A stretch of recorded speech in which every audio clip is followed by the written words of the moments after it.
Anda tahu siapa itu Mustafa Kemal Atatürk? Dialah presiden pertama dari Republik Turki sekuler.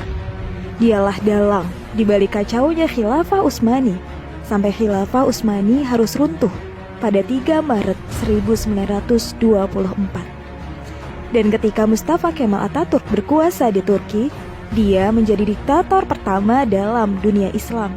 Dia yang memerintah dengan tangan besi. Habis semua umat Islam dalam genggaman tangannya.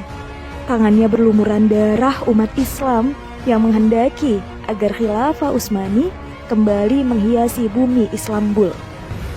Mustafa Kemal juga yang berhasil menghapus segala bentuk hukuman syariah. Dia yang menghapus hukum potong tangan bagi pencuri, hukum rajam bagi pezina, hukum kisos bagi pembunuh, lalu diganti semua itu dengan hukuman penjara. Tak hanya itu, Mustafa Kemal juga menghapus hukum waris, menyamaratakan ahli waris laki-laki dengan ahli waris perempuan, menghapus hukum hijab bagi muslimah, mengubah Masjid Hagia Sophia menjadi museum.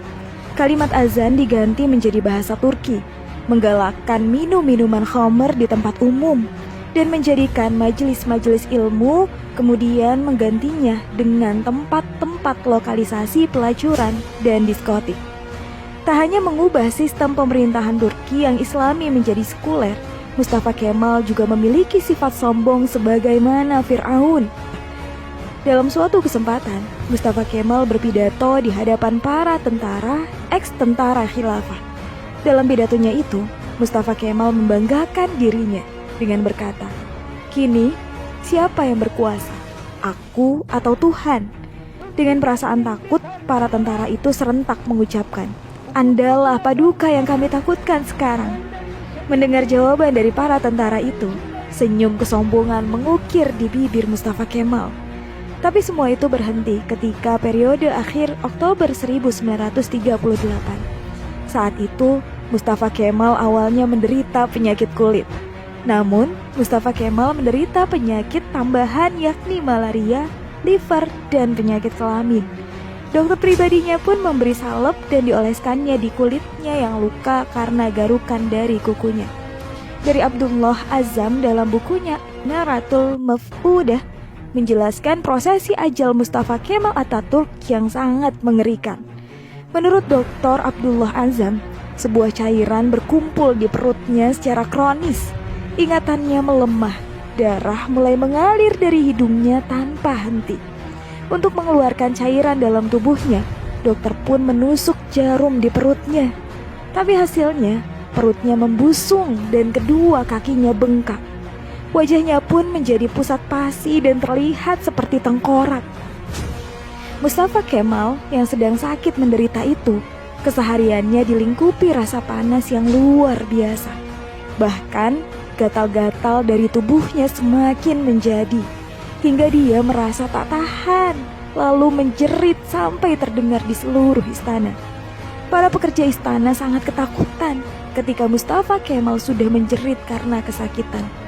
Badannya yang panas hingga melebihi suhu normal membuatnya tak mau masuk istana. Dia minta dibawa ke tengah-tengah laut untuk menurunkan suhu tubuhnya. Tapi ternyata suhu tubuhnya selalu naik dan malah bertambah panas. Syekh Dr. Said Hussein Al-Afani dalam kitabnya Al-Jaza min Jinsil Amal mengisahkan bahwa sebenarnya Mustafa Kemal sudah mulai menderita kanker hati pada tahun 1936. Tapi anehnya para dokter yang mendiagnosa baru mengetahui bahwa Mustafa Kemal terkena kanker hati pada tahun 1938. Dan puncaknya, pada pagi hari tanggal 10 November 1938, Mustafa Kemal dinyatakan mati oleh tim dokter. Sakaratul maut yang amat mengerikan bagi pengkhianat dan penghancur Khilafah Utsmani. Bahkan ketika akan proses pemakaman pun, para ulama Turki menolak untuk menyolatkan jenazah busuk Mustafa Kemal Atatürk. Baru dini hari ke-9, atas desakan dan permintaan dari adik perempuan Mustafa Kemal, barulah para ulama dan rakyat Turki mengkafani, menyolatkan, dan menguburkan Mustafa Kemal. Tapi naas, ketika jenazahnya akan dimasukkan ke perut bumi, Jenazahnya terlempar ke atas. Para peziarah dibuat repot oleh hal ini. Akhirnya para ulama sepakat untuk menimbun jenazah Mustafa Kemal dengan bebatuan di Bukit Angkara. Baru setelah 15 tahun matinya Mustafa Kemal, jenazahnya kembali untuk dikubur.